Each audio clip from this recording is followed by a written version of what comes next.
ലൈവിൽ പല കാര്യങ്ങളും നാടകീയമായ രംഗങ്ങളെന്നൊന്നും പറയാൻ പറ്റില്ല, രസകരമായിട്ടുള്ള കാര്യങ്ങളാണ് നടന്നുകൊണ്ടിരിക്കുന്നത്.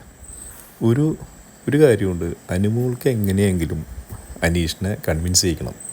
ഞാൻ പാർട്ട്ണർ എന്നുള്ള രീതിയിലല്ല അനീഷ് ഏട്ടനെ കാണുന്നത്, അതുകൊണ്ട് അനീഷ് ഏട്ടൻ മനസ്സിൽ നിന്ന് എന്നെ മാറ്റുക.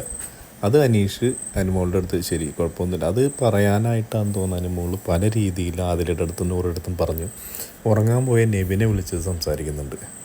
അപ്പോൾ നെവിൻ ഇത് അനീഷിൻ്റെ അടുത്ത് ചോദിക്കാനുള്ള രീതിയിലാണ് പറയുന്നത്. അപ്പം നെവിനെ എല്ലാവർക്കും അറിയാം. നെവിൻ പറയുന്നുണ്ട് എന്നെ ഒരിക്കലും വിശ്വസിക്കരുതെന്ന് പറയുന്നുണ്ട്. നെവിൻ എന്നിട്ട് നാളെ ചോദിക്കാൻ പറഞ്ഞ കാര്യം നേരെ അനീഷും ഷാനവാസും ഗാർഡൻ ഏരിയയിൽ വെറുതെ കിടന്ന് തമാശകൾ പറഞ്ഞുകൊണ്ടിരിക്കുകയാണ്.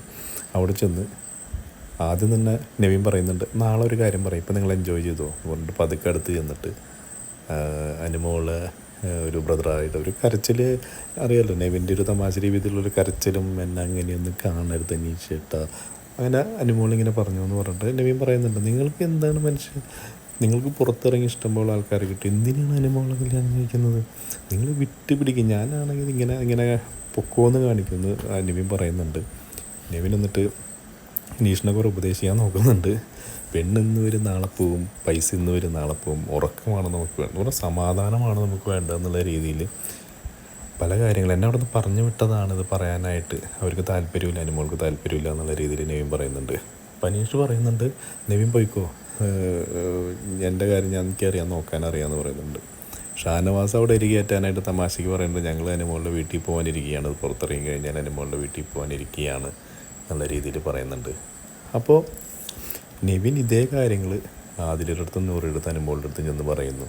ഞാൻ അവിടെ ചെന്ന് പറഞ്ഞു നെവിൻ ഒരു കാര്യം ഉണ്ടല്ലോ, നെവിൻ എന്താണ് പറഞ്ഞതെന്ന് വെച്ചാൽ അതുപോലെ തന്നെ അയാളുടെ മുഖത്ത് നോക്കി തന്നെ പറയുന്നുണ്ട്. അതിനൊരു ധൈര്യം നെവിനെ സംബന്ധിച്ചേ പറ്റുള്ളൂ. ഞാനിവിടെ ചെന്ന് ഇങ്ങനെയൊക്കെയാണ് പറഞ്ഞത്, എൻ്റെ കയ്യിൽ നിന്ന് കുറച്ചിട്ട് ഞാനിങ്ങനെ പറഞ്ഞു എന്ന് പറയുന്നുണ്ട്. അപ്പോൾ അവർ അനുമോൾ ദേഷ്യത്തിൽ പറയുന്നുണ്ട് നിന്നോട് ആരാണ് ഇങ്ങനെ പറയാൻ പറഞ്ഞതെന്ന് പറയുന്നുണ്ട്. അപ്പോൾ അതിനെ നൂറേം പറയുന്നുണ്ട് ഇവനോടല്ലാതെ പറയുമോ ആരെങ്കിലും ഇതും, അത് നിൻ്റെ തെറ്റാണെന്ന് അനുമോളോട് പറയുന്നുണ്ട്. നെവിനും പറയുന്നുണ്ട് എന്നെ വിശ്വസിക്കരുതെന്ന് നിങ്ങൾക്കറിയില്ലേ, 193 ദിവസമായിട്ട് വിശ്വസിക്കരുതെന്ന് അറിയില്ലേ എന്ന് പറയുന്നുണ്ട്. അതിനിടയ്ക്ക് ബാത്റൂമിൽ ചെല്ലുമ്പോൾ അവിടെ അനുമോൾ വരുന്നുണ്ട്. അപ്പോൾ അനീഷ് ഒരു ബാത്റൂം ഒഴിഞ്ഞു കിടക്കുകയാണ്. അപ്പോൾ അക്ബറിനെ കൊട്ടി വിളിച്ചിട്ട് പുറത്തിറങ്ങാൻ പറയാമെന്ന്. അപ്പം നെവിൻ പറയും നിങ്ങൾക്ക് ഈ ബാത്റൂമിൽ കുളിച്ചൂടെ. അപ്പം അനീഷ് അവിടെ അത് വേറെ എന്ന് പറഞ്ഞാൽ അവിടെ ഇവിടെയും തൊടാതെ അനീഷ് പറയും. അനുമോൾ ചിരിച്ചിട്ട് പോകുന്നുണ്ട്. അപ്പം നെവിൻ ചോദിക്കും നീ എന്തിനാണ് ചിരിക്കുന്നതെന്ന് ചോദിക്കുന്നുണ്ട്. അനീഷിന് ഇപ്പോഴും അനുമോളുടെ അടുത്ത് എന്തോ ഒരു സോഫ്റ്റ് കോർണർ ഉണ്ടെന്നാണ് തോന്നുന്നത്. അവസാനം നെവിനെ അനീഷ് വിളിച്ച് പറയുന്നുണ്ട് നെവിൻ്റെ കാര്യം നോക്കിയാൽ മതി, ഞാനും ഷാനവാസും അവിടെ വേറെ കുറേ കാര്യങ്ങൾ സംസാരിച്ച് കിടക്കുകയായിരുന്നു എന്ന് പറഞ്ഞു. അപ്പോൾ നെവിൻ പറയുന്നുണ്ട് എന്നെ അവർ പറഞ്ഞു വിട്ടതാണ്, അനുമോൾ പറഞ്ഞു വിട്ടാണിത് അനീഷിൻ്റെ അടുത്ത് സൂചിപ്പിക്കാനായിട്ട്. അപ്പോൾ അനീഷ് പറയും എല്ലാ കാര്യങ്ങളും അങ്ങനെ നെവിൻ ഏറ്റെടുക്കും, ഹംസത്തിൻ്റെ പോലെ എല്ലാ കാര്യങ്ങളും ഏറ്റെടുക്കും. അപ്പോൾ നെവിൻ പറയും ഈ കാര്യം ഞാൻ ഏറ്റെടുക്കും എന്ന് പറഞ്ഞു. അപ്പോൾ അനീഷ് പറയും നെവിൻ്റെ കാര്യം നോക്കിയാൽ മതി, എൻ്റെ കാര്യം എങ്ങനെയാണ് നോക്കേണ്ടതെന്ന് എനിക്കറിയാം, അതാര് പറഞ്ഞു തരണ്ടെന്ന് പറയുന്നുണ്ട്. അപ്പോൾ നെവിനൊരു ഡൗട്ട് എടുക്കേ അതിലെടുത്തും നൂറെടുത്തും പറയുന്നുണ്ട് അനീഷേട്ടൻ നീ എൻ്റെ കാര്യത്തിൽ ഇടപെടണ്ട, ഞാൻ നോക്കിക്കോളാം എന്നാണ് പറഞ്ഞത്, പുള്ളി വിട്ടിട്ടില്ല എന്ന് പറയുന്നുണ്ട്. അപ്പോൾ അക്ബർ അവിടെ ഇരുന്ന് പറയുന്നുണ്ട് കഴിഞ്ഞ ദിവസം അനീഷേട്ടൻ മണിച്ചു തീർത്തായാലും പോലും ഡയലോഗ് ഇറക്കുന്നുണ്ട് ഞാനൊരാളോട് എൻ്റെ ഒരു സ്നേഹം പറഞ്ഞിട്ടുണ്ട് വെയിറ്റ് ചെയ്യാന്നുള്ളത്.